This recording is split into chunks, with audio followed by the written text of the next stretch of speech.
I never thought a simple property listing would change the course of my life. I wasn't even looking to buy a mountain house. I was browsing for fixer-uppers in the city when a curious listing popped up: abandoned cabin, sold as is, mountain access road in disrepair. Serious inquiries only. That alone would scare off most buyers, but I was intrigued. I've always had a thing for restoring old buildings. There's something satisfying about bringing life back to forgotten places. I called the number, expecting it to be a scam or some kind of remote ruin.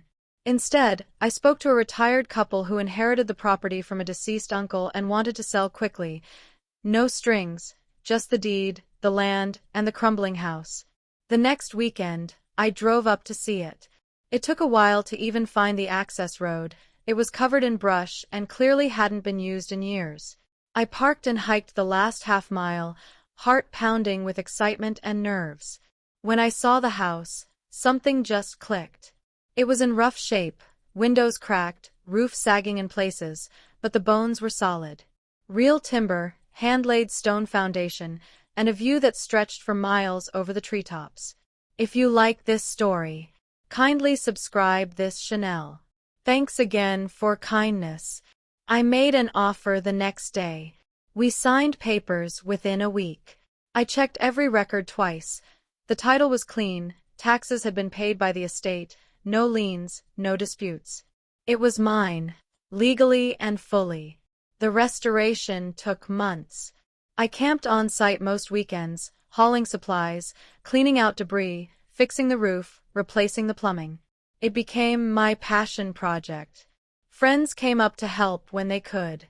I hired a couple local tradesmen for the electrical and structural work, and by the end of the 6th month, the place looked incredible. It was rustic and modern, cozy and strong, everything I had imagined when I first laid eyes on it. That's when the trouble started. One Saturday morning, I pulled up to find 3 trucks parked at the foot of the access road. A group of people, 5 or 6, were unloading poles, concrete mix, and sections of a steel gate. One of them approached me with a clipboard. "Are you the owner here?" she asked, not in a friendly tone. "I am," I said. She introduced herself as the president of the local homeowners association. That surprised me. My property wasn't part of any HOA, at least not in any of the paperwork. She seemed to think otherwise. "This land falls within the Mountain Crest community. You're on shared property, and the board has voted to secure the area with a controlled access gate. Only residents in good standing will be issued entry codes." I blinked, confused. That can't be right. I bought this property outright. I have the deed, the land is private, and there's nothing about a homeowners association in any of the documents. She gave me a condescending smile, the kind people reserve for those they think are hopelessly ignorant. "Our maps include this lot. It was improperly excluded in a previous filing. We've corrected that with the county. This area is technically part of the Greenbelt, which makes it community property." That sounded like complete nonsense. I asked her to leave and told her that no one was putting up anything on my land without a court order. She shrugged and walked away. The others kept unloading materials. I drove straight to the county records office that Monday.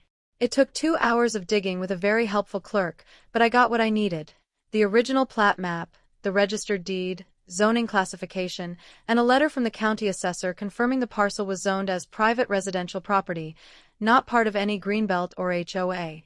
I also confirmed the Mountain Crest HOA boundary map did not include my parcel. Whatever they were trying to do was entirely baseless. That weekend, I returned to find the first posts of the gate had been cemented into the ground, right at the edge of my access road. I took photos, called the sheriff's office, and filed a trespassing report.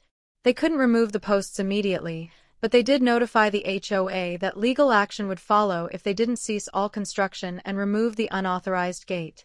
Things escalated quickly after that. I started receiving letters from the HOA, claims of unpaid dues, threats of fines, notices of hearings I was expected to attend.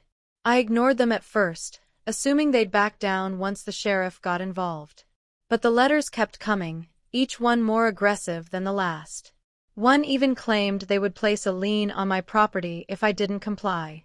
I hired a real estate attorney. She was phenomenal. She filed a cease and desist, drafted a formal notice rejecting any claim the HOA had over my property, and threatened legal action if they attempted to interfere with access again. She also uncovered that the HOA had tried to quietly amend their community boundaries and include my land without notifying the county or affected property owners, a move that was not only illegal but blatantly fraudulent. We sent all of this to the county and state real estate board. The real kicker came 2 weeks later. I was at the cabin when a couple HOA board members showed up unannounced, furious. "This isn't over," one of them said. "You're making this difficult for no reason. That land should be part of the community." "That land isn't yours," I replied. "You don't get to rewrite maps and seize property just because you want more control." That seemed to hit a nerve. They left in a huff. In the end, it wasn't just me pushing back. Turns out, I wasn't the first property owner they had tried to intimidate. My attorney connected me with another family down the road who'd fought a similar battle years ago. With their testimony and all our documentation, we had a rock-solid case. The HOA dropped everything within a month. No more letters, no more gate attempts. The county issued a formal warning and put them under review for possible overreach and abuse of authority. My lawyer also ensured a permanent legal declaration was filed with the county affirming my parcel was not, and never had been, part of Mountain Crest. Now, the road is clear. My gate, my actual gate, is up. The house is mine. I spend most weekends there, watching the sun rise over the pines, completely at peace. What started as a broken-down cabin turned into not only a home, but a hard-earned lesson in standing your ground. Some people think owning land in the mountains is all about the view, the quiet, the escape.